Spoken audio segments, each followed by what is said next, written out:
तत्वदर्शी संत रामपाल जी महाराज के अमृत वचन सर्व पवित्र धर्मों के पवित्र शास्त्रों के आधार पर। कहे कबीर अक्षर दो भाख, भाख माने बोल, इनका जाप कर इन दो अक्षर का, और इसकी इस दो अक्षर के नाम को, ये सतनाम है दो अक्षर का बनकर, जिसमें एक ओम है एक तत् है। गीता अध्याय नंबर 17 के श्लोक नंबर 23 में ओम तत्सत, ये 3 मंत्र हैं। ओम ब्रह्म का, तत् ये उस अक्षर पुरुष का, और सत वो परम अक्षर ब्रह्म का, पूर्ण परमात्मा का। ये दो तो सांकेतिक है, तत् और सत, और ओम सीधा ही ब्रह्म का है। तो ओम और तत् ये सांकेतिक है, तत् ये दोनों मिलकर दो अक्षर का सतनाम बनता है। अब कबीर साहब तो सही कह रहे हैं कि कहे कबीर अक्षर दो भाख, इन दो मंत्र अक्षर के मंत्रों का जाप करे और होगा खसम तलेगा राख, यानी इनको प्रदान करने वाला यदि अधिकारी संत होगा, हमारा कृपा पात्र होगा तो तेरी रक्षा करे होगी तो मोक्ष प्राप्त होगा, और नकली से ये प्राप्त भी कर लिए तो कति लाभ नहीं होगा। इसका अर्थ ये है, कहे कबीर अक्षर दो भाख, होगा खसम तलेगा राख। फिर कहते हैं गुरु नानक साहब जी कहते हैं, एक अक्षर हर मन बसे नानक होत निहाल। इन दोयात न्यारा एक अक्षर और है, ये सारनाम है। आगे देखो, और गुरु नानक साहब जी क्या कहते हैं 262 पर, एक स्थान पर फिर गुरु साहब कहते हैं, ये सावन सिंह जी लिख रहे हैं अपने कर कमलों से, वेद कतेब समर्थ सब शासत इन पढ़ा मुक्त ना होई, एक अक्षर जो गुरुमुख जापे तिसकी निर्मल होई। देखो ये थे ये गुरु नकली। अब नानक साहब जी की वाणी ले रहे हैं, नानक साहब जी कहते हैं एक अक्षर जो है ना, वो एक अक्षर भी इन सतनाम से हटकर जो सारनाम है वो भी गुरु से लेकर जाप करण का है। अरे ये नौका आगे मिलेंगे पार ब्रह्म में मरे पाछे, ये तो पांचों नाम का गाटा जोड़ रहे, ओंकार रंकार ज्योत निरंजन सोम ठाक परमात्मा की वाणी से ले लिया। और सतनाम, सतनाम कोई मंत्र ही नहीं है। ये देखिएगा, वेद कतेब समर्थ सब शासत इन पढ़ा मुक्त ना हुई, इन वेद कतेबों के पढ़ने से मुक्ति नहीं हो सकती, इन शास्त्रों से। एक अक्षर जो गुरुमुख जापे, वो सार नाम की तरफ संकेत है, गुरु के मुख से लेकर जाप करे तिसकी निर्मल सोई, उसका मोक्ष होगा। और यूँ क्या कहता है, वह अक्षर आपके अंदर है वो एक और पार ब्रह्म जाकर मिलेंगे। अरे ये संत क्या कह रहे हैं, जाप करना पड़ेगा।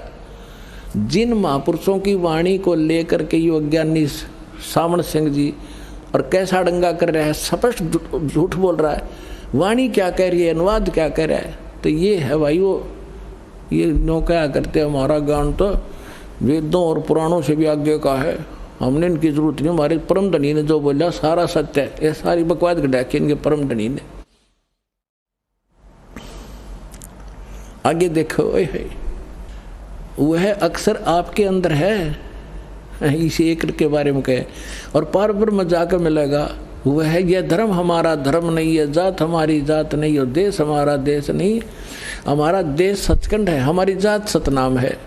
देखो, और हमारा धर्म सतपुरुष है। यह पराया देश छोड़कर आत्मा अपने देश को जारी है। अब आत्मा पुराने महल को जिसमें लाखों जन्म रही छोड़कर सतनाम में जारी है, सतनाम में जारी है भैया। सतलोक का भी रन सतनाम कहने। फिर क्या कह रहे हैं कि अंदर शब्द के दर्जे हैं, ओम शब्द, सोहम शब्द और सत शब्द। देखा, मोती मुक्ता दर्शत नाही, ये जग है सब अंदरे, दिखत के तो नैन चश्मे इनका फेरा मोतिया बंदरे। ओरिजिनल मंत्रों के ऊपर क्या घूम रहे हैं, और ये गाटा क्या बजोड़ रहे हैं, 5 नाम जाप करते, ओंकार रंकार, ये है वो मंत्र। और सत्य छुपने में भी छींटने लगी, वो सार शब्द की तरफ संकेत है। अब वो सतनाम क्या चीज है, 2 अक्षर का कौन सा मंत्र है? नामा छिपा ओम तारी, पीछे सोहम भेद बिचारी, सार शब्द पाया जद लोई, आवागमन बहुड़ ना होई। नामदेव एक छिपी जाति में महापुरुष हुए हैं, पहले ओम नाम के जाप करा करते, उसी को फाइनल मान रहे थे। परमात्मा स्वयं आए, जो उनकी लीला है, उनका विधान है, उनके गुण हैं, अच्छी आत्मा को मिलते। तो नामदेव जी से मिले, उनको सारा ज्ञान समझाया। फिर उनको वो दूसरा मंत्र जब दोनों अक्षर मिला के दिए, सतनाम बना के, तो कहते नामा छिपा ओम तारी, पहले ओम की लो लगा रखी थी नामदेव छिपा ने, और पीछे सो हम भेद विचारी, सार शब्द पाया जद लोई, आवागमन बहुर ना हुई। धर्मदास जी भी अपनी वाणी में, कबीर साहब ने धर्मदास जी को यही मंत्र दिया था 2 अक्षर का, और गरीबदास जी को परमात्मा स्वयं मिले थे। उन्होंने अपनी मर्तवाणी में कहा है, राम नाम जप कर थर होई, ओ हम सो हम मंत्र दोई। ये सतनाम है 2 अक्षर का। और गीसादास साहब जी कहते हैं, ओम सो हम जप ले भाई, राम नाम की यह कमाई।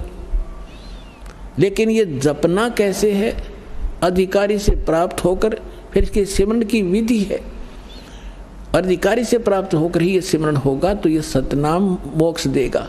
अब पहले परमात्मा ने इनको कहा था कि धर्मदास मेरी लाख दुहाई, और यो सार शब्द की तबार ना जाई। ये सार नाम और सतनाम, इसका कति छींट भी नहीं लगनी चाहिए, किसी को बताना नहीं। जैसे आदरणीय नानक साहिब जी को परमात्मा मिले, सचखंड लेकर गए, और फिर उनको सारे परिचित करा दिया कि अभी इस ज्ञान को बोल दो, सुना दो, लिखे जाएंगे ये, लेकिन अभी बताना नहीं, समय आएगा। इससे पहले अगर आपने बता दिया तो काल के दूता का हाथ लग जाएगा। काल ने कहा था कि 12 नकली पंथ चलाऊंगा तेरे नाम ते, सतलोक सचखंड सतपुरुष के नाम ते, और उन नकलियों जितने भी पंथ चलेंगे सब में ज्ञान तो होगा सतपुरुष और सतलोक का, और नाम होंगे मेरे सत्र के, तो वो सारे के सारे मेरे ही उसमें फंसे रहेंगे। तब परमात्मा ने कहा था कि ठीक है, चौथा युग जब कलयुग आई, तब हम अपना अंश पठाई, और काल फंद छूटे नरलोई, सकल सृष्टि परवानिक होई। घर घर देखो बोध विचारा, सत्य नाम सब ठोर उचारा। कलयुग बीते 5500 पाचा, जब मेरा वचन होगा साचा। कलयुग बीत जावे जब एता, और सभी जीव परम पुरुष पद चेता। परमात्मा ने काल से कहा था कि तू कर ले जो करना है, फिर हम ऐसे समय पर अपना दास भेजेंगे और उसको ऐसा नाम दूंगा सतनाम, और उस समय तक तेरे काल के दूत जो कुछ भी कहना सुनना सारा कह सुन लिया होगा, और उनकी किताबें बन गई होंगी। फिर वो मेरा दास जाएगा, सदग्रंथ प्रमाणों से प्रमाणित करके मेरे बच्चों को सत्य और असत्य का निर्णय करके दिखावेगा, और पूरा विश्व मेरे गुण गावेगा। कबीर साहब ने 600 वर्ष पहले कहा था। आदरणीय गरीबदास साहिब जी को परमात्मा मिले, उनको सचखंड लेकर गए, वापस छोड़ा। आदरणीय धर्मदास साहिब जी को परमात्मा मिले, सचखंड लेकर गए, फिर वापस छोड़ा। आदरणीय मुरुगदास साहिब जी को परमात्मा मिले, सचखंड लेकर गए, फिर वापस छोड़ा। आदरणीय दादू साहिब जी को, आदरणीय गरीबदास साहिब जी को, आदरणीय गीसादास साहिब जी को, और अन्य भी जैसे नामदेव जैसे महापुरुष को मिले, तो उन्होंने वही मंत्र उनको बताया, और उसका प्रमाण आपको अन्य महापुरुषों की वाणी से तो मौखिक बता दिया, प्रमाणित भी करूंगा, दिखाऊंगा आपको कभी गुरु ग्रंथ साहिब के। अब आपको गुरु नानक साहिब जी ने कौन सा नाम जाप किया था, वो सतनाम कौन सा है, 2 अक्षर का, जिसके विषय में सावण सिंह जी परिचित नहीं, कि सोए गुरु पूरा कहावे, 2 अक्षर का वेद बतावे। तो ये दास बताओगा 2 अक्षर का वेद, और किस किस महापुरुष ने वो 2 अक्षर का जाप किया, देखिएगा। ये है जन्म साखी भाई बाले वाली, सब तो वड्डी भाई बाले वाली जन्म साखी, doctor Jawahar Singh Kripal Singh and company.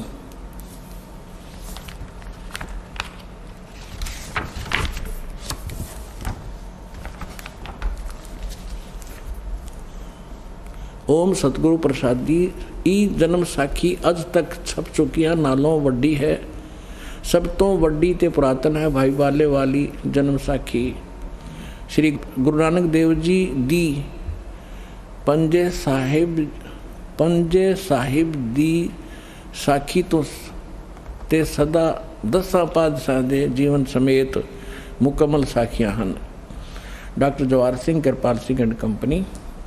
प्रकाशक हैं पुस्तकों वाली गली नंबर 8, बाग रामानंद, अमृतसर।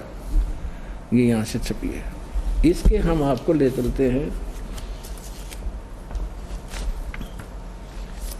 समुद्र की साखी पे। ये समुद्र दी साखी, ये है समुद्र दी साखी, और 547 पृष्ठ पे बाला संधु, बालाजी कह रहे हैं, बाला संधु वाच, जैसे गीता में लिखा होता है ना भगवान वाच, बाला संधु वाच। बालाजी बता रहे हैं, ताते हे गुरु अंगद जी, जद गुरु नानक जी अजीते कोलों, अजीते पासों विद्या होए ता मर्दाने किहा, सच्चे पातशाह जी असा समंदर ता देखिया, पर लंका ना देखे जिथे रामचंद्र जी चढ़ाई कीती है। ता गुरु नानक जी कहा कि चलो भाई बाला ते मर्दाना, तुहानू रंद नहीं करना, अखी मीटो। जा अखी मीट के अखी खोलियां ता समंदर दे कंडे किनारे खड़े होए ते आखण लगे, बाला ते मर्दाना मेरे पीछे पीछे चले आओ, मुखों वाहिगुरु वाहिगुरु कहंदे आओ। ते आगे आगे गुरु जी और तुर पे जैसे धरती ऊपर तुरदे सन, उसी तरह समंदर ऊपर तुरन पे। और जहाँ चले जावण ता पीछे बाला ते मर्दाना जावण।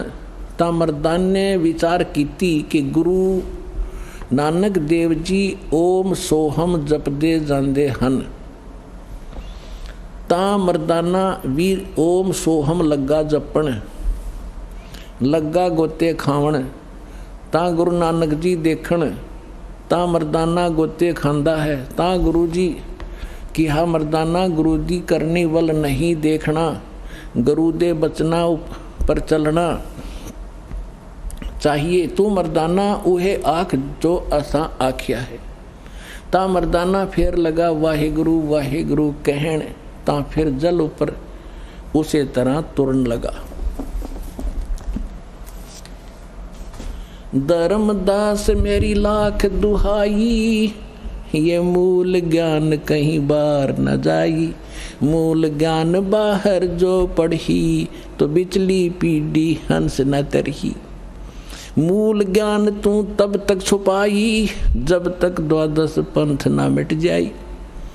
अब इन सब पंथों की जड़ दिखा दी दास ने।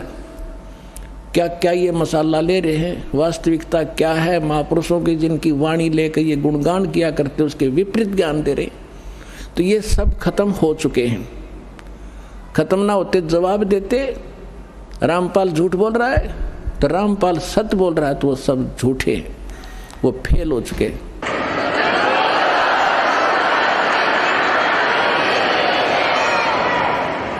अब ये तो आपने पंजाबी वाली पढ़ी, अब हिंदी और सुना दिखाते हैं।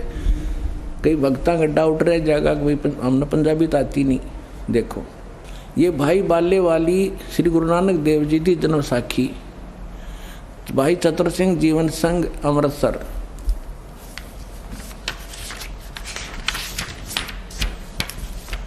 भाई बाले वाली श्री गुरु नानक देव जी की जन्म साखी, पंजे साहिब और 10 बादशाह का जीवन संपूर्ण साखियां सहित दर्ज है। प्रकाशक चतुर सिंह जीवन संघ अमृतसर, और ये यहाँ से छपी है 2008 का लेटेस्ट। प्रकाशक है भाई चतुर सिंह जीवन सिंह, बाजार माई सेवा अमृतसर। फोन फैक्स ये इनके सारे कुछ लिखे, और मुद्रक हैं जीवन प्रिंटर्स अमृतसर। फोन नंबर इतना। इसके आपको 559 पृष्ठ पर अंकित है, वो दिखाते हैं। समंदर दी साखी 559 पृष्ठ पे। साखी समंदर की, साखी समंदर की। एक दिन मर्दाने ने कहा, हे महाराज, मेरा मन चाहता है कि समंदर में जो लंका है वहाँ का भ्रमण किया जाए। गुरुजी ने कहा, अच्छा आप लोग अपने नेत्र बंद करो। जब मैं और मर्दाने ने नेत्र बंद करके एक क्षण भर पीछे खोले, तब हम लोग गुरुजी के साथ महान समुद्र के तट पर खड़े थे। अब गुरुजी ने कहा कि तुम लोग समुद्र के तल पर वाहेगुरु जाप करते करते पैदल चले आओ। हे गुरु अंगद देव जी, हम लोग गुरुजी के पीछे पीछे उसी प्रकार जा रहे थे जैसे सूखी धरती पर चला जाता है। आगे आगे गुरुजी ओम सोहम जाप करते चले जा रहे थे। तब मर्दाने ने सोचा कि हम भी ओम सोहम का जाप क्यों ना करें। तब मर्दाना भी ओम सोहम की रट लगाने लगा। बस वह लगा गोते खाने। गुरुजी ने पीछे देखा तो हंसकर कहने लगे कि मर्दाना, शिष्य का धर्म है कि वह गुरु के बताए मार्ग पर चले, इसलिए तू वाहे गुरु ही जप, तेरा इसी में कल्याण है। जब मर्दाने ने वाहेगुरु नाम की रट लगाई, तब फिर पूर्व की तरह पूर्व प्रकार पानी पर चलने लगा। सोए गुरु पूरा कहावे, दो अक्षर का भेद बतावे। अरे राधा स्वामी वालों ने कौन समझावे भी, तुम्हारे पास तक को नहीं, वह दो अक्षर इस दास के पास है। अब ये एक विचारणीय विषय है कि नानक साहिब जी ने किसी भी सिख को ये दो अक्षर का मंत्र जाप करने का आदेश नहीं दिया। उन्होंने वाणी बता दी, वाहेगुरु वाहेगुरु करते रहो, परमात्मा में इनकी आस्था बनी रहेगी। वाणी का पाठ शुरू करवा दिया, धर्म पुण्य शुरू करवा दिया, तो इससे इनको मनुष्य जन्म मिलता रहा। इससे मानव को मोक्ष नहीं हो सकता था। अब मोक्ष होगा इस जो प्राइम टाइम आ गया, यो भक्ति काल आ गया, भक्ति का समय आ गया, जो बिचली पीढ़ी शुरू होगी 1997 तक। भगवान ने आकर दास को संकेत कर दिया, आदेश दे दिया कि सो खोल दे पटारा, ये भंडार खोल दे मेरे बच्चों के लिए, अब समय आ गया, मैं आप देख लूँगा इनको। तो अब ये दो मंत्र का अक्षर का मंत्र ये है भाई, लेकिन तीसरे की छींट भी नहीं लागने दूँ आपके, सिर्फ उसी को मिलेगा वो जो अधिकारी हो जाएगा। अब ये एक विचारणीय विषय महापुरुषों ने इनको कहते हैं दृढ़ भक्त, जो आदेश हो गया भगवान का फाइनल, नहीं बताया किसी को, ये मंत्र की छींट नहीं लागने दिया आज तक। स्वयं जाप करते थे नानक जी, तो जिस मंत्र से नानक साहिब जी का मोक्ष हुआ उसी से आपका और हमारा होगा। और यही प्रमाण आपको जिन महापुरुषों को परमात्मा मिले उनको उन्होंने वही मंत्र बताया और उसी को जाप करके वो सतलोक गए। तो वो कंप्लीट कोर्स इस दास के पास है, आओ और अपना कल्याण कराओ।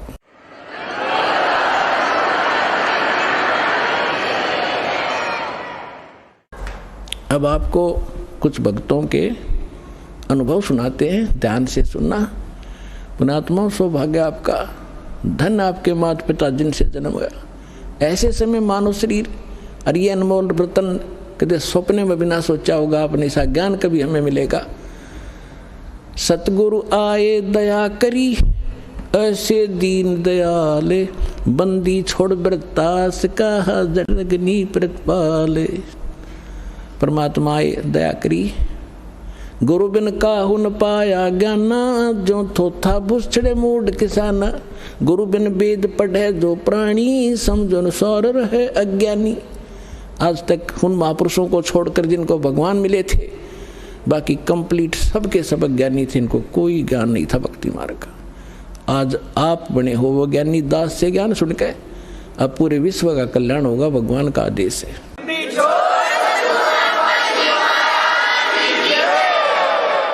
परम पिता परमात्मा पूर्ण ब्रह्म सारी सृष्टि के रचनहार कबीर परमेश्वर जी की असीम रजा से आप सभी पुण्यात्माएं सत्संग सुनने के लिए परमात्मा के दरबार में उपस्थित हुए। सत्संग में आने से प्राणी को ज्ञान होता है कि हम कौन हैं, कहाँ से आए हैं, हमारा उद्देश्य क्या है। और यहाँ पर ये दुर्घटनाएं हो जाती हैं, इनका कारण क्या है? मृत्यु होती है, रोग से पीड़ित होते हैं। अभी तक जितने भी हमारे धर्म गुरु थे, उन्होंने हमारे को केवल एक सामान्य सा ज्ञान सुनाया था। उनके ज्ञान का कोई सिर पैर नहीं होता था। किसी महापुरुष की वाणी को ले लिया, वेद या गीता के कोई श्लोक को ले लिया, पढ़ के सुना दिया, अर्थ अपने हिसाब से किया करते थे।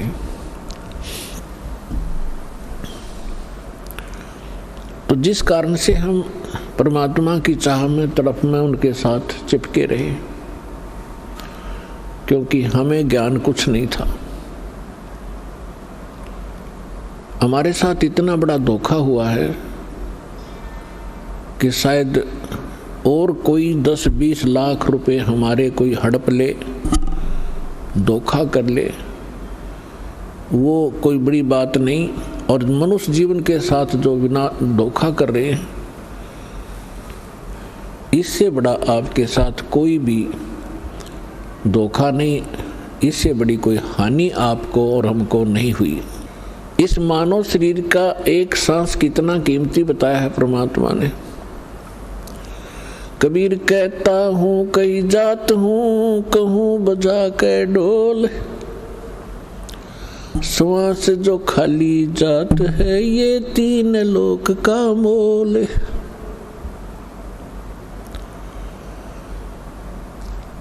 एक श्वास भी परमात्मा की भक्ति के बगैर व्यर्थ आपका जाता है।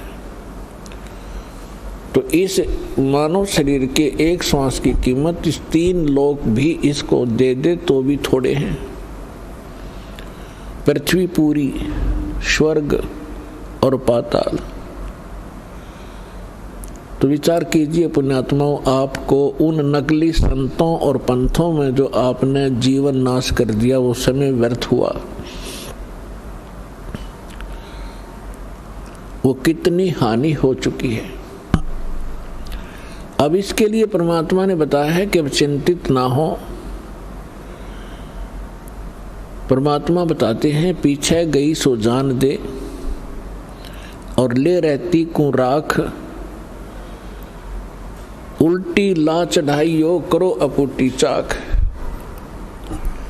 के पीछे जो गया सो गया, उसकी ज्यादा उसका दुख ना माने। अब सच्ची भक्ति आपको मिली है, सच्ची लगन, सच्ची श्रद्धा मर्यादा में रहकर इसकी भक्ति करो। उसके लिए परमात्मा बताते हैं, जीवन तो थोड़ा ही भला, जय सत्य सुमरण हो, और लाख वर्ष का जीवना देखत रहनी कोई। बगैर भक्ति के चाहे लाखों वर्ष साधनाएं करते रहो, जो शास्त्र विरुद्ध है उनकी कोई कीमत नहीं, उनका कोई लाभ नहीं, यूजलेस होती है। और जीवन तो थोड़ा ही भला, जब सत्य सुमरण हो, यानी सच्ची साधना हो, सच्चा नाम हो, सच्चे गुरु से प्राप्त हो, तो थोड़े ही समय में आपकी वह कीमत पिछली पूरी हो जाएगी। पिछला जो घाटा था वो पूरा हो जाएगा। पुण्यात्माओं, आप प्रथम बार आया है, कोई दूसरी बार, कोई तीसरी बार। आप अभी बालक हो, बच्चे हो, जैसे भी आपका ये ज्ञान मैच्योर होता चला जाएगा, आपको पता चलेगा कि आप कौन हैं, कहाँ से आए हैं, आपको यहाँ किसने रोक रखा है, और इसके पीछे किसका स्वार्थ है। हमारे साथ ऐसी दुर्गति हो रही है, बच्चे हैं, परिवार है, हम प्यार से रह रहे हैं, कितनी ममता है हमारी। चाहे हम कष्ट में भी हैं तो भी हम अपने परिवार में और घर में अपने को हम अच्छा समझते हैं, और एक सेकंड में ना जाने के बिजली गिर जाए, यहाँ पर मृत्यु हो जाए, एक्सीडेंट हो जाए, रोग से मर जाए तड़प तड़प के। तो ये क्या है? ये बात समझाने के लिए परमात्मा आए थे। परमात्मा ने आकर के हमें ज्ञान दिया है कि तुम यहाँ के वासी नहीं हो, ये काल का लोक है। इसमें जब तक आप रहोगे आपको ऐसे ही दुख बने रहेंगे। उसके लिए विकल्प बताया है परमात्मा ने। मन तू चल रे सुख के सागर, जहाँ शब्द सिंधु रत्नागर। मन तू चल रे सुख के सागर, जहाँ शब्द सिंधु रत्नागर। भाई कोटि जन्म तोय भर मत होगे, कुछ ना हाथ लगा रे। कुकर सुकर खर बया बोरे, कौवा हंस बुगारे। मन तू चल रे सुख के सागर, जहाँ शब्द सिंधु रत्नागर। कोटि जन्म तन भर मत होगे, कुछ ना हाथ लगा रे। कोटि जन्म तोय भर मत होगे, कुछ ना हाथ लगा रे। कुकर सुकर खर बया बोरे, कौवा हंस बुगारे। मन तू चल रे सुख के सागर, जहाँ शब्द सिंधु रत्नागर। भाई कोटि जन्म तू राजा की न्या, मिटी न मन की आशा। कोटि जन्म तू राजा की न्या, मिटी न मन की आशा। भिक्षुक होकर दर दर घूम्या, ये मिला ना निर्गुण रासा। मन तू चल रे सुख के सागर, जहाँ शब्द सिंधु रत्नागर। इंद्र कुबेर ईश की रे पदवी, ब्रह्मा वरुण धर्म राया। इंद्र कुबेर ईश की रे पदवी, ब्रह्मा वरुण धर्म राया। विष्णुनाथ के पुर को जाके, तू बहुड़ अपूठा आया। मन तू चल रे सुख के सागर, जहाँ शब्द सिंधु रत्नागर। असंख्य जन्म तोय भर मत होगे, जीवित क्यों न मरे रे। भाई असंख्य जन्म तन मरत्या होगे, जीवित क्यों न मरे रे। द्वादश मध्य महल मठ बोरे, बोहर न दे धर रे। मन तू चल रे सुख के सागर, जहाँ शब्द सिंधु रत्नागर। दोजक भिष्ट सभी तय देखे, राजपाट के रसिया। दोजक भिष्ट सभी तय देखे, राजपाट के रसिया। तीन लोक से तरपत नाही, ये मन भोगी खसिया। मन तू चल रे सुख के सागर, जहाँ शब्द सिंधु रत्नागर। मन तू चल रे सुख के सागर, जहाँ शब्द सिंधु रत्नागर।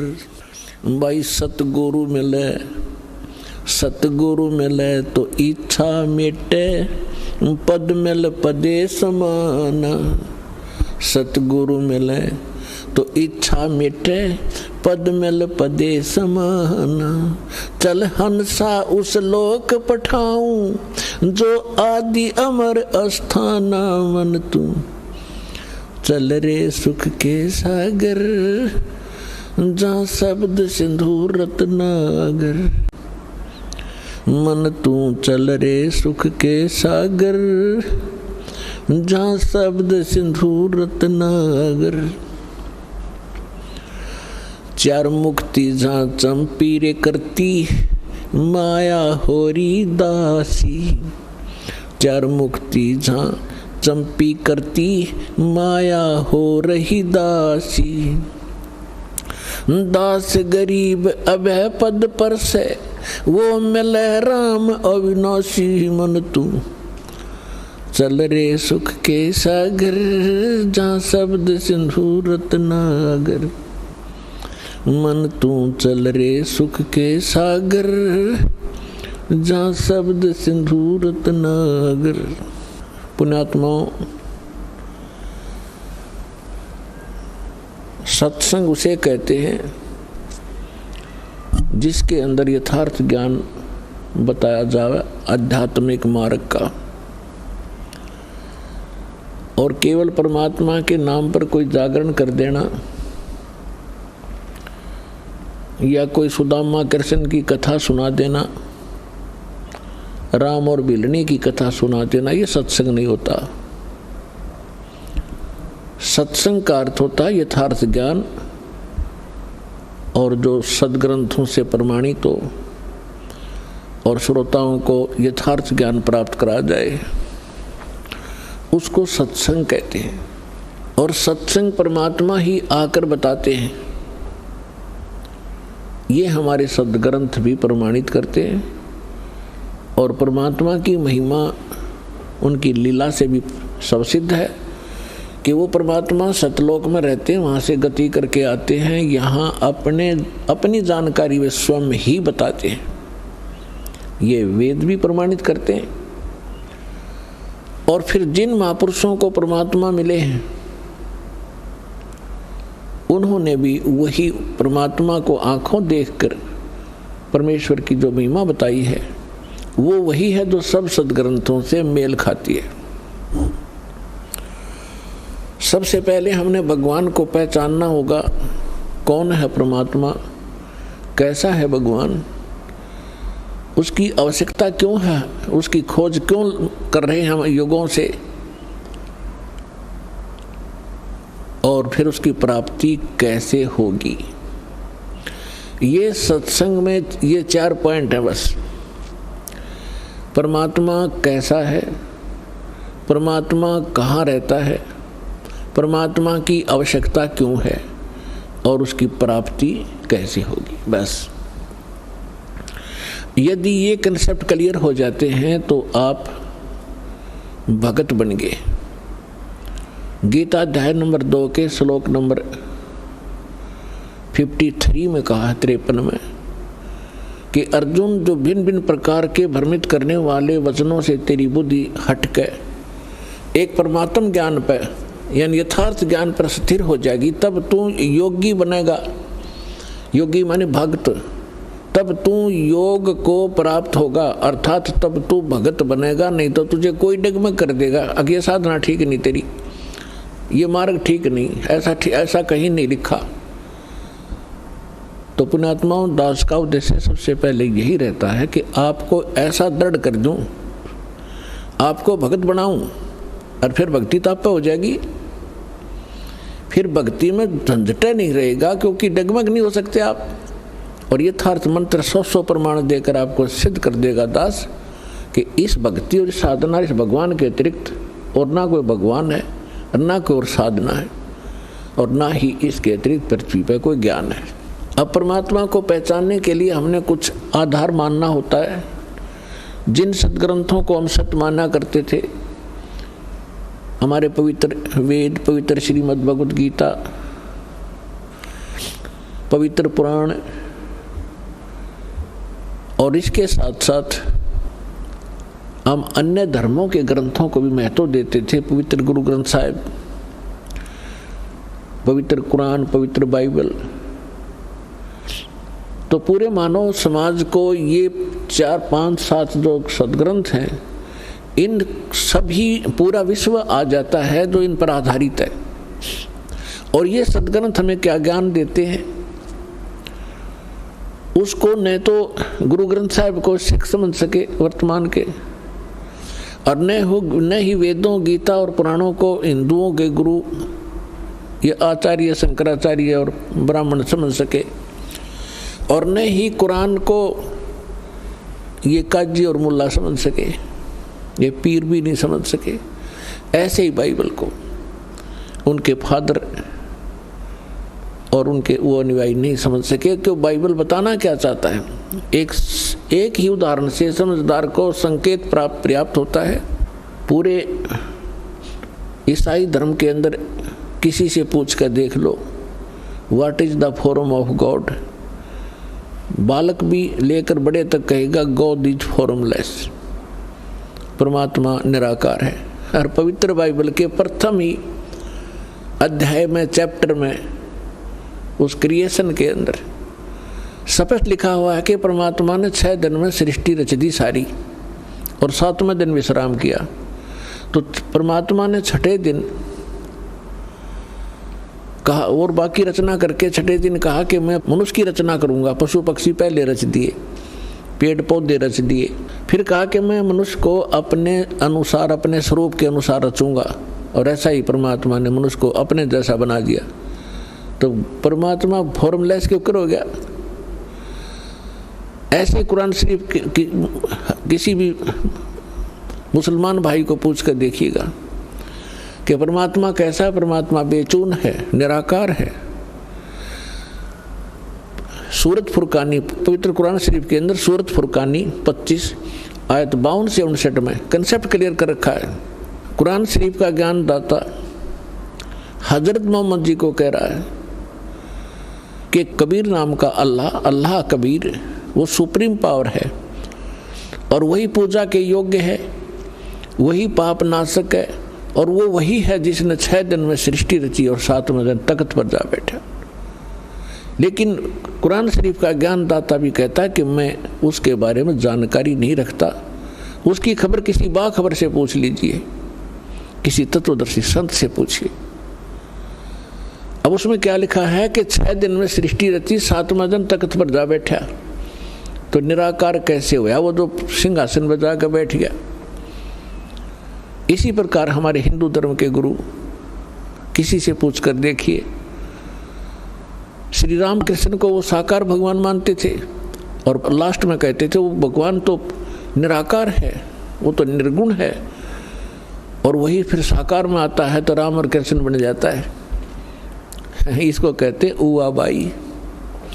ये माला पैर हुए हैं मुक्ता, सटदल उआ बाई बकदा।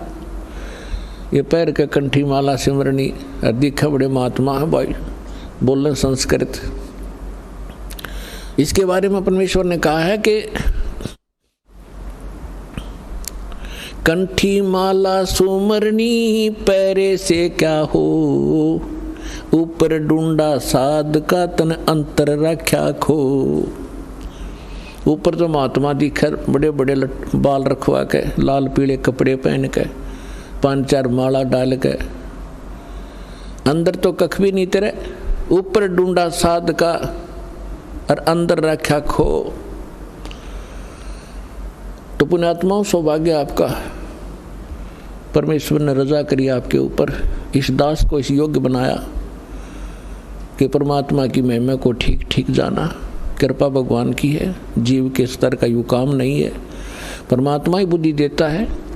जब तक हम काल के अंतर्गत थे तो हमारी बुद्धि उसके हाथ में थी, उसने सारी बकवाद करवाई, उल्टा ज्ञान दिवाया, उल्टी साधना करवा कर हमारा जीवन नाश कराया। अब हमारी बुद्धि परम पिता के हाथ में होगी, हम उसकी शरण में चले गए। अब हमारी बुद्धि उसके अनुसार चलेगी, काल का इसमें कोई डिस्टर्बेंस नहीं रहेगा, यदि हम मर्यादा में रहेंगे तो। और हम मर्यादा भंग करके फिर काल के जाल में फंस जाते हैं, फिर हमारी बुद्धि फिर से काल ग्रिप कर लेता है और हमें दुर्बुद्धि पैदा कर देता है, भगवान से दूर करने लग जाता है। अब परमात्मा ने आके बताया है कि आप कहाँ रह रहे हो। ओए है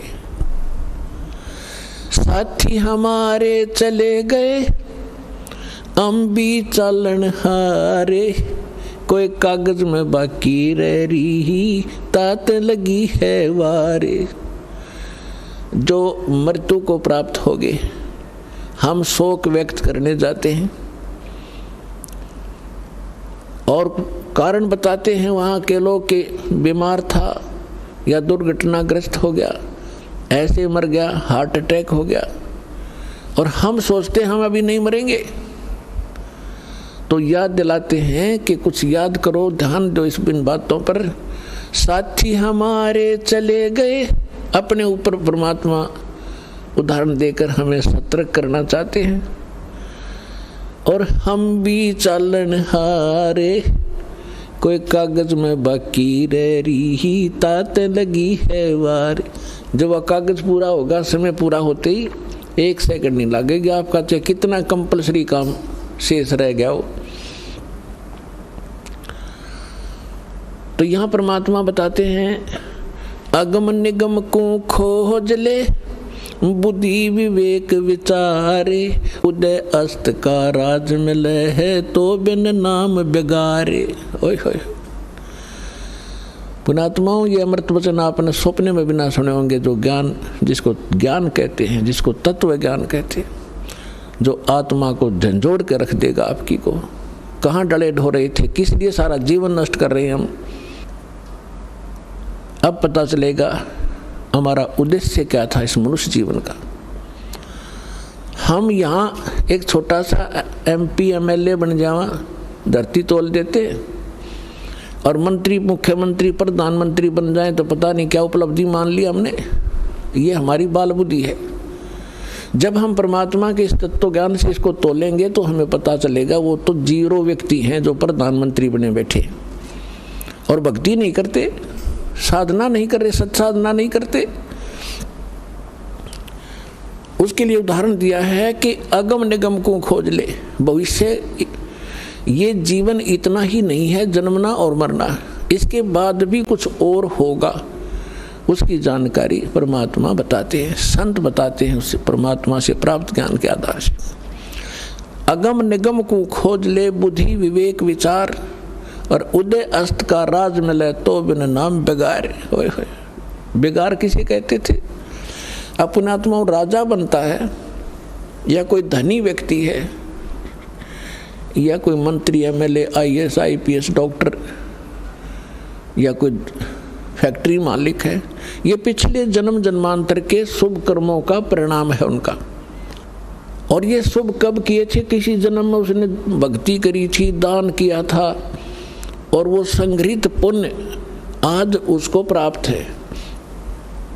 जैसे इन्वर्टर की बैटरी चार्ज कर ली जाती है, जब वो फुल चार्ज हो जाती है, बेशक से चार्जर हटा दो, वो अपना पूरा काम करती रहेंगी जब तक वो चार्ज रहेगी, उसकी कैपेसिटी समाप्त नहीं होगी।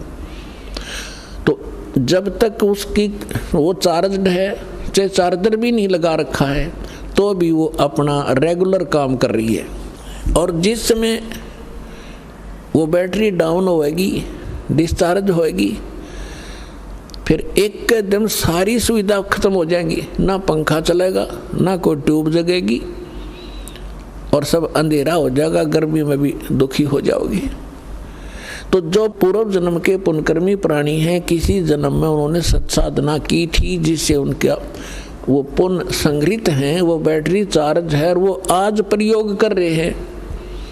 कोई मंत्री बन के, कोई प्रधानमंत्री बन के, कोई IAS और IPS और डॉक्टर बन के, इंजीनियर बन के, या धनी बनकर, वो धनी भी अपने पिछले पूर्व संस्कार से बना है, और आगे पुण्य वो कर नहीं रहा, नहीं तो वो बैटरी फिर डिस्चार्ज हो रही है, चार्जर आगे नहीं लगाया जाएगा। तो जो साधना भी कर रहे हैं और साधना भी शास्त्र विरुद्ध कर रहे हैं, तो वो चार्जर ठीक नहीं। उसके विषय में बताते हैं, अगम निगम को खोज ले बुद्धि विवेक विचार, उदय अस्त का राज मिले। जहाँ से सूर्य उदय होता है और अस्त होता है, यानी पूरी पृथ्वी का भी राजा हो, तो बिन नाम बेगारे। बेगार की डेफिनेशन बताता हूँ आपको, बेगार किसे कहते हैं। क्योंकि अब बच्चे एजुकेटेड हो गए और शहरों से ज़्यादा लिंक हो गया, ये हमारे देसी शब्दों को कम पकड़ते हैं, इसलिए डिफाइन करना पड़ता है। पहले समय में ये बिगाड़ किसे कहते हैं कि पहले हम छोटे थे जब, और ये 3 व्हीलर चले थे बड़े बड़े पेट्रोल के, हमारे गांव से और लाखन माजरा तक, रोहतक तक भी जाते थे। 2 ही 3 व्हीलर थे, उनमें से एक दिन एक नहीं आया तो दूसरा पूछ रहा था कल कहाँ था, क्या बात होगी, समझ तो था। तो उसने बताया कि कल मैं बिगाड़ में फंस गया। अब वो बिगाड़ कैसे डिफाइन कर रहा था कि मैं जब यहाँ से गया शाम को तो मुझे पुलिस वालों ने पकड़ लिया और थाने में ले गए। कहा रात्रि में हमने रेड लगानी है सुबह वक्त से और हमारे साथ रहना। पहले पुलिस वालों के पास ये व्हीकल नहीं होते थे, ऐसे ही वो किसी को पकड़कर सारा दिन उसने घसीटे अंड्या करते। तो उस ले गए मेरे को। सारा दिन मैंने अपने पैसों से तो तेल डलवाया 200 से 250 रुपये। उस समय के 200-250 रुपये एक दिन में खर्च हो जाना। आज तेनों सोच लो 20,000 रुपये समझ लेना। और सुबह 6 बजे लगे थे वह मुझे इधर चल उधर चल, सारा दिन। और रात के 12 बजे छोड़ा, अगले दिन अगली रात्रि को 12 बजे छोड़ा। और सारा दिन पहिया टेका नहीं, कभी इधर ले गए कभी उधर ले गए। 100-200 किलोमीटर घुमा दिया। अपने पल्ले से रोटी खाई, अपने ही पैसे का तेल डलवाया। और ऐसा लगा था जैसे पहिया टेका नहीं, बहुत बड़ी कमाई कर रहा होगा। सारा दिन 4 व्हीलर चलता है दिखा था, वो 3 व्हीलर। वो कहता था कल मैं बिगाड़ में फंस गया। बिगाड़ बीन वो 3 व्हीलर तक खूब घूम रहा था, कमाई हो नहीं रही थी, खर्चा घर से हो रहा था। इसको कहते हैं बिगाड़। इसी प्रकार परमात्मा बताते हैं कि उदय अस्त का राज मिले, पूरी पृथ्वी का राजा हो, उसके सारे ठाठ बाट दिखाई देते हैं, आगे पीछे उसका सेना चलती है, वही गाड़ियाँ चलती हैं, बड़ी जय जयकार होती है। और वो लगता है बड़ी महिमा वाला है और बड़ी वो सेवा कर रहा है, ये काम कर रहा है। वो तो उस 3 व्हीलर की तरह स्पीड खींचे दिखा है, पर करते खर्च रहा सब कुछ। यानी अपने पुण्य को नाश कर रहा है, भविष्य का उसका कुछ नहीं बन रहा। उसके बाद फिर क्या होगा? कबीर हरि के नाम बिना ये राजा रसब हो, मट्टी लदे कुम्हार के भाई घास न डाले कोई। ओए होए के बुंडी बनेगी भाई के साथ। देखना आज तो राजा बनकर चौधरी पाक रहा, हर कल गधा बनकर खड़ा होगा, तब देखना क्या होगा। अब ये समस्या आती है कि बगैर ज्ञान के हम आम आदमी यूं कह दे है किसने देखा है, फिर देखी जाएगी। गधा बने पास के देखेगा, फिर तो कुम्हार देखेगा, देखी जाएगी। डायमंड का बोरा धरेगा, लठ मारेगा गट्टियां पे। अब देखना तो अब है, संतों के विचार सुनो, उनको गहराई से विचार विवेचन करो। बालक हो तुम, और जो दास आपको ज्ञान दे रहा है किसी डूम भाट के गीत नहीं, गॉड गिवन स्पिरिचुअल नॉलेज है। उसका एक भी शब्द कच्चा नहीं मिलेगा। वो मानो से ना मानो वो अलग बात है, समय आने पर पता लग जाएगा। तो बुद्धिमान वही होता है कि आपत्ति से पहले सावधान हो जावे। किसने देखा है? अरे जिसने देखा उन्हें बताया, भगवान ने बताया, और भगवान जिनको मिला उन महापुरुषों ने बताया। अब जैसे कंधा चला जावा था, उससे किसी ने पूछा कहाँ जा रहे हो सूरदास? कि मैं बाग में जा रहा हूँ। और वो जा रहा था भयंकर बियाबान जंगल की ओर। तो उस आंखों वाले व्यक्ति ने कहा कि सूरदास आप गलत जा रहे हो, ये दिशा ठीक नहीं, ये बाग नहीं, तेरी जान का झाड़ बनेगा। आइए अब हम उन श्रद्धालुओं के अनुभव जानते हैं जो जगत गुरु तत्वदर्शी संत रामपाल जी महाराज जी से दीक्षा प्राप्त कर चुके हैं तथा उनके द्वारा बताए गए भक्ति मार्ग पर चल रहे हैं। नमस्कार सर। नमस्कार जी। क्या नाम है सर आपका? मेरा नाम कृष्ण चौहान है जी। कहाँ से आए हैं सर? मैं हिसार का रहने वाला हूँ जी। सर संत रामपाल जी महाराज की शरण में आने से पहले आप क्या भक्ति साधना करते थे? संत रामपाल जी महाराज जी से नाम दीक्षा लेने से पहले मैं बचपन से ही, जब मैं 5 साल का था, देवी दुर्गा, ब्रह्मा विष्णु महेश और जो मेरे कुल के जो इष्ट देवी देवता हैं, मैं उनकी भक्ति करता आ रहा हूँ जी। जैसा कि सर आपने बताया कि आप ब्रह्मा विष्णु महेश की पूजा करते थे, व अपने कुल के देवी देवताओं की पूजा करते थे, तो इन सभी साधनाओं से आपको क्या लाभ प्राप्त हुए? मैं इन ब्रह्मा विष्णु महेश की भक्ति करता था, लेकिन मुझे इनकी भक्ति करते करते भी किसी भी प्रकार का कोई लाभ नहीं मिल रहा था। मैंने इतनी इनकी भक्ति करी है। मैं बचपन से ही विष्णु जी की भक्ति करता आ रहा हूँ, नारायण नारायण का जाप करता आ रहा हूँ, लेकिन मुझे मन में मतलब किसी भी प्रकार की कोई शांति या घर में किसी भी प्रकार का कोई लाभ, मेरी गृहस्थी के अंदर कोई भी सुख शांति मुझे नहीं मिली। मैं इन सब से इतना दुखी हो गया था कि मैं ये देख रहा था कि पूर्ण परमात्मा जो संत बता रहे हैं, जो पूर्ण परमात्मा है वो कहाँ है, उसकी भक्ति कहाँ है। अगर वो पूर्ण परमात्मा है तो हम इतना दुख क्यों झेल रहे हैं, अगर वो पूर्ण परमात्मा है तो हमें मिलता क्यों नहीं है। मैं जब से मेरी शादी हुई थी, 2005 में मेरी शादी हुई, जैसे ही मुझे पहला बच्चा प्राप्त हुआ तो वो मेरा बच्चा हरदम हॉस्पिटल में रहता था। उसके बाद मुझे दूसरा बेटा प्राप्त हुआ, मैं एक बच्चे को हॉस्पिटल में लेके जाता था तो दूसरा बच्चा बीमार हो जाता था। इसी प्रकार जो है मैं उनकी हॉस्पिटल से लाके इनको हॉस्पिटल लाना ले जाना, इसी में मैं बड़ा दुखी रहा। मुझे किसी भी प्रकार का कोई लाभ नहीं मिल रहा था, जबकि मैं इनकी मन से बड़ी भाव से भक्ति कर रहा था। देवी दुर्गा के मैं नवरात्रि भी रखता था, ब्रह्मा विष्णु महेश का जाप भी करता था, कुल की जो अपने इष्ट देवी देवता उनकी भी मैं भक्ति बड़े भाव से करता था। इन सभी भक्ति को करते करते भी मेरी पत्नी जो है उसको पथरी की दिक्कत बन गई। पथरी का इलाज जो मैंने देसी दवाइयों से करवाया, मैंने हर जगह धक्के खाए, मैंने इनसे भी प्रार्थना करी, मैंने इनसे बड़ी मिन्नतें करी कि मेरी पत्नी की पथरी ठीक कीजिए। देवी दुर्गा ब्रह्मा विष्णु महेश से मैंने बड़ी प्रार्थना करी, लेकिन मेरी जो घरवाली है उसकी पथरी कहीं भी ठीक नहीं हुई। सर फिर आप संत रामपाल जी महाराज की शरण में कैसे आए? सदगुरु संत रामपाल जी महाराज जी की शरण में मैं सन 2010 में आया। मैं जिस दुकान पे मैं काम करता था, वहाँ के जो मेरे भाई साहब हैं उन्होंने मुझे परमात्मा के बारे में बताया।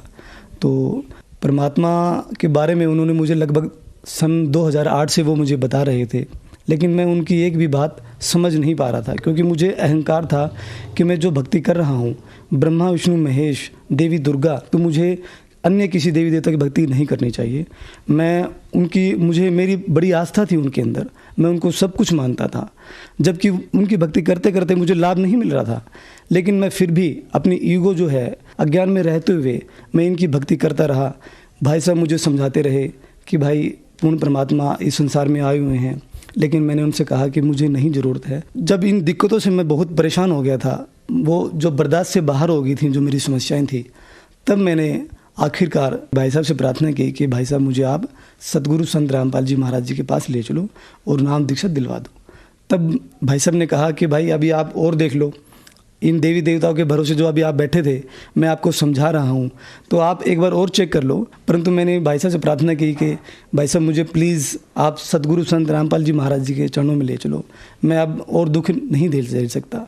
तब सन 2010 में दास को सदगुरु संत रामपाल जी महाराज जी की शरण प्राप्त हुई। सर संत रामपाल जी महाराज की शरण में आने के बाद आपको क्या लाभ प्राप्त हुए? सदगुरु संत रामपाल जी महाराज जी की शरण में आने के बाद सबसे पहला जो मैं लाभ बताऊं तो मुझे आध्यात्मिक लाभ मिला कि मेरा जो जन्म और मरण, मैं बचपन से ही भक्ति करता आ रहा हूँ। मैं जब 5 साल का था मैं राम नाम का जाप करता था, नारायण नारायण का जाप करता था। जैसा कि मेरे पिताजी ने मुझे बताया था कि बेटा भगवान का नाम लेना चाहिए, तो मैं रात्रि को राम नाम का जाप करके सोया करता। तो मुझे बचपन से ही मेरे मन के अंदर जो मोक्ष शब्द का जो है, मैं बचपन से रामायण गीता का अध्ययन भी किया। जैसे रामायण का एपिसोड आता था तो मैं देखता था बड़े भाव से, तो मोक्ष शब्द जो है मेरे माइंड में अटका हुआ था। तो मैं मोक्ष प्राप्ति के लिए भक्ति कर रहा था। तो जब मैं परमात्मा सदगुरु संत रामपाल जी महाराज जी की शरण में आया तो मुझे वो इस बारे में पता लगा कि मोक्ष क्या है और मोक्ष हमें कहाँ से मिलेगा, कौन दे सकता है। मोक्ष की गारंटी मिली मुझे वहाँ कि जो साधना सदगुरु संत रामपाल जी महाराज जी बता रहे हैं वो शास्त्रों में प्रमाणित है, वेदों में प्रमाणित है, ग्रंथों में प्रमाणित है। जितने भी संतों को परमात्मा मिले हैं उन सभी संतों से वो प्रमाणित है। दूसरा जो भौतिक लाभ, जो अगर मैं आपसे बात करूं, मेरे घर में मैंने आपसे पहले बताया कि मैं बचपन से संघर्ष करता आ रहा हूं, धन का बड़ा अभाव था, दिक्कतें थी। उसके बाद मेरी शादी हुई, शादी के बाद भी मैं हॉस्पिटलों के चक्कर काटते काटते बड़ा परेशान हो गया था। एक बच्चे को हॉस्पिटल में लेके जाता था, दूसरा बच्चा तैयार हो जाता था, तो मैं मतलब बहुत ज़्यादा परेशान हो गया था। जब मैं इन देवी देवताओं की जब पूजा करता था, तब आप मुझे मेरे पड़ोस में जाके पता कर सकते हैं कि मैं अपनी घरवाली को बहुत पीटता था मेरे अंदर बहुत ज़्यादा क्रोध था। मैं घर वाले को इतना पीटता था कि पड़ोसी आकर छुड़वाते थे। पड़ोसी बोलते थे कि भाई अब इसको छोड़ दे, अब ये मारेगा क्या इसको। लेकिन मेरा क्रोध तब भी शांत नहीं होता था, मैं उसको बहुत मारता था। लेकिन परमात्मा सदगुरु संत रामपाल जी महाराज जी की शरण में आने के बाद मुझे परमात्मा का जो ज्ञान है वो ज्ञान मेरे सामने अड़ गया। उन्होंने मुझे जो दीक्षा दी, जो ज्ञान दिया, उसके आधार पर जो मेरा क्रोध था, जो मेरा अहंकार था, वो समाप्त हो गया। और मेरे घर के अंदर इतनी सुख शांति हो गई कि पड़ोसी आकर पूछते हैं कि भाई आपके घर में इतनी शांति कैसे है।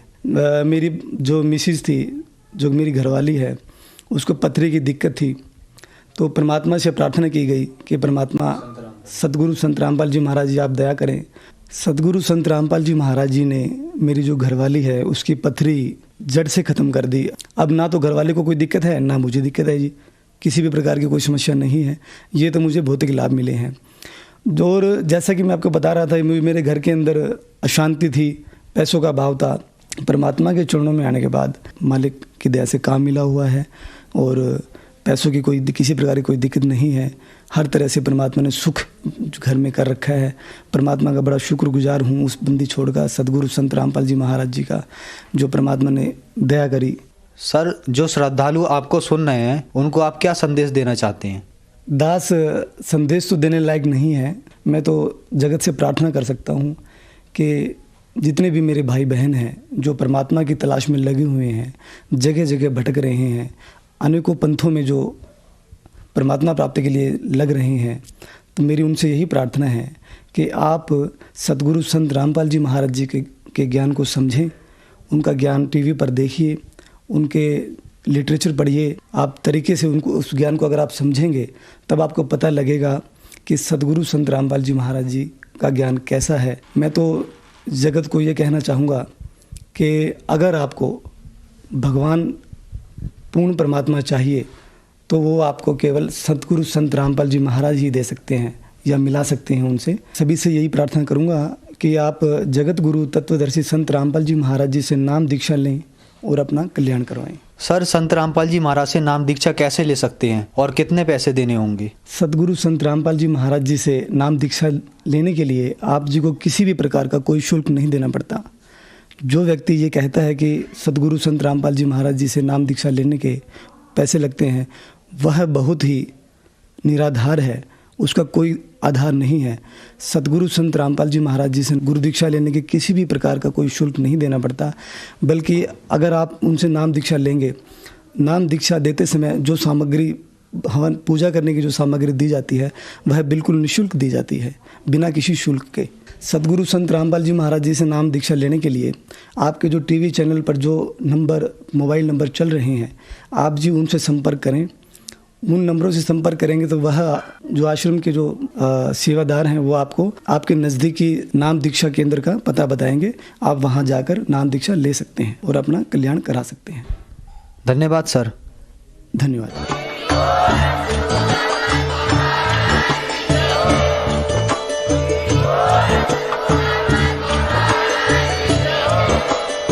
आप सुन रहे थे जगत गुरु तत्वदर्शी संत रामपाल जी महाराज जी के मंगल प्रवचन। अधिक जानकारी के लिए विजिट कीजिए हमारी वेबसाइट www.jagatgururampalji.org। संत रामपाल जी महाराज जी के शुभ आशीर्वाद से पूरे विश्व भर में 500 से भी ज्यादा नाम दीक्षा केंद्र हैं, जिन पर संत रामपाल जी महाराज जी द्वारा ऑनलाइन निःशुल्क नाम दीक्षा दी जा रही है। अपने नजदीकी नाम दीक्षा केंद्र का पता करने के लिए संपर्क करें 82